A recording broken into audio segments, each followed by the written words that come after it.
कर्नाटका के धर्मस्थला में एक मंदिर के पास से एक आदमी गुजर रहा था।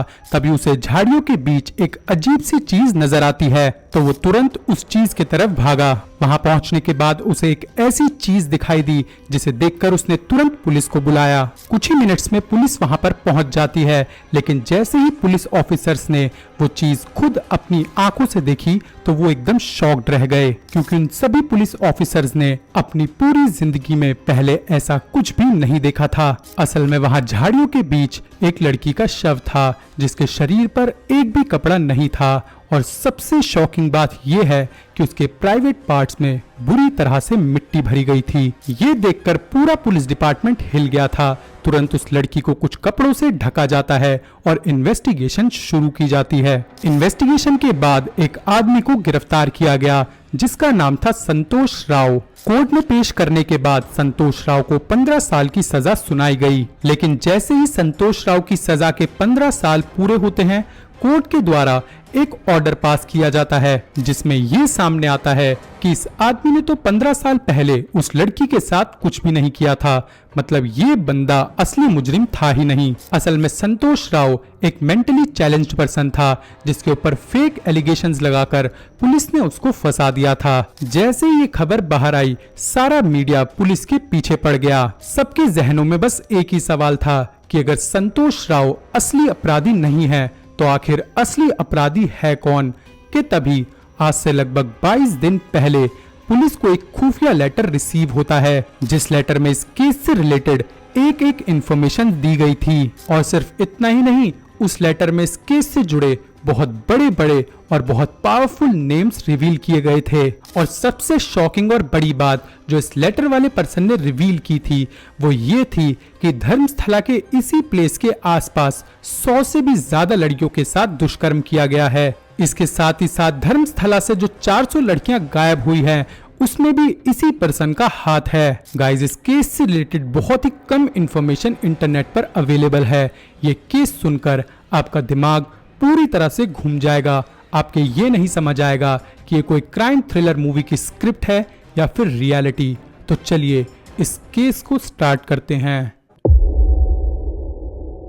First week of July 2025 Dharmasthala police station में एक खुफिया लेटर रिसीव होता है। उस लेटर में बहुत सारी बातें लिखी हुई थी, प्लस उस लेटर में कुछ फोटोज भी अटैच्ड थी। पुलिस ऑफिसर्स ने जब उन आपत्तिजनक तस्वीरों को देखा और उस लेटर को पढ़ा तो वो सभी सत्ते में आ गए और इस केस पे पड़ा पर्दा उठ गया। जिस पर्सन ने इस लेटर को लिखा था उसे वीडियो में आगे हम मिस्टर वी कहकर बुलाएंगे।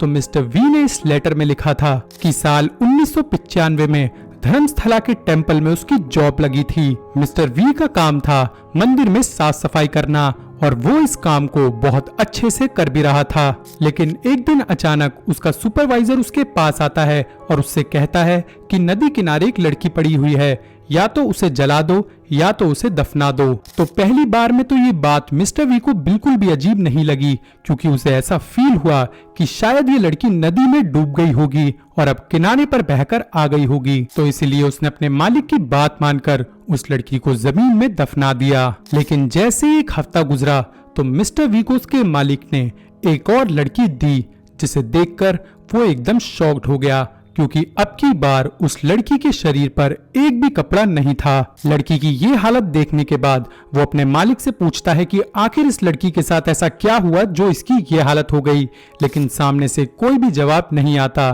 प्लस उसके मालिक उसे बहुत ज्यादा डराते हैं और डांटते हैं, जिससे वो चुपचाप अपने काम में लग जाता है और इस बार भी इस लड़की को दफना देता है। 1995 से लेकर 2014 तक ये इंसिडेंट बार बार होता रहा।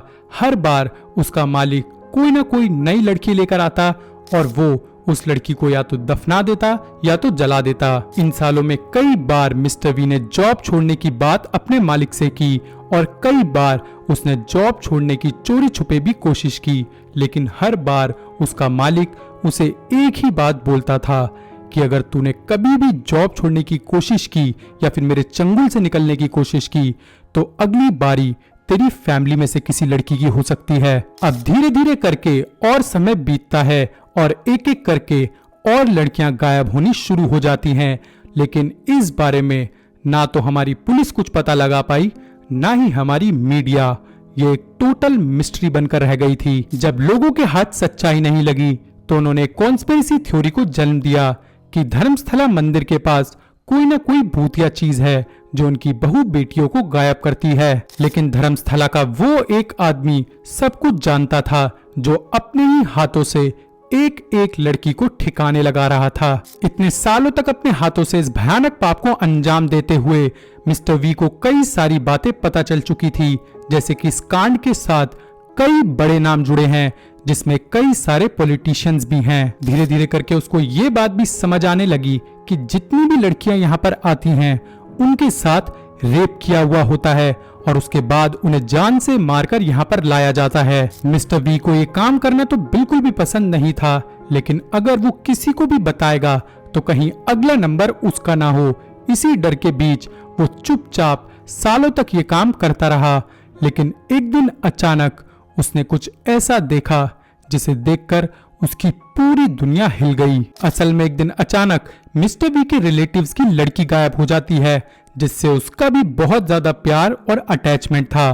और गायब होने के कुछ ही दिन बाद उसके मालिक उस लड़की को भी वहीं ले आते हैं। उस लड़की को देखने के बाद वो पूरी तरह से ट्रॉमेटाइज हो गया। शायद ये पहली बार था जब उसे सच में समझ आ रहा था कि जिनके भी घर की कोई भी लड़की गायब हो रही है, आखिर उनके दिल पर क्या बीत रही होगी। अब तक मिस्टर वी को इन हत्याओं के पीछे की प्लानिंग का भी अंदाजा लग चुका था, जिसमें पूरे धर्मस्थला से लड़कियों को पहले किडनैप किया जाता था, फिर धर्मस्थला टेम्पल के पास ले जाकर उनका पूरी रात रेप किया जाता था और उसके बाद उनका मर्डर करके उनकी डेड बॉडी को मिस्टर वी के पास लाया जाता था। मिस्टर वी ने उस लेटर में लिखा था कि 1995 से लेकर 2014 तक लगभग उसने 400 लड़कियों को गायब किया है। 2014 तक इस भयानक काम को अंजाम देने के बाद अब मिस्टर वी पूरी तरह से मेंटली डिस्टर्ब हो चुका था। उसे रातों को नींद नहीं आती थी और उसे हर वक्त बस एक ही डर सताता रहता था कि जो भी कुछ उसने अपने हाथों से इन लड़कियों के साथ किया है, एक ना एक दिन उसके साथ भी यही होगा। इससे पहले कि वो पागल हो जाए, उसने अपने डर पर जीत पाने की कोशिश की। उसने एक प्लानिंग की कि वो सब कुछ छोड़कर यहाँ से भाग जाएगा।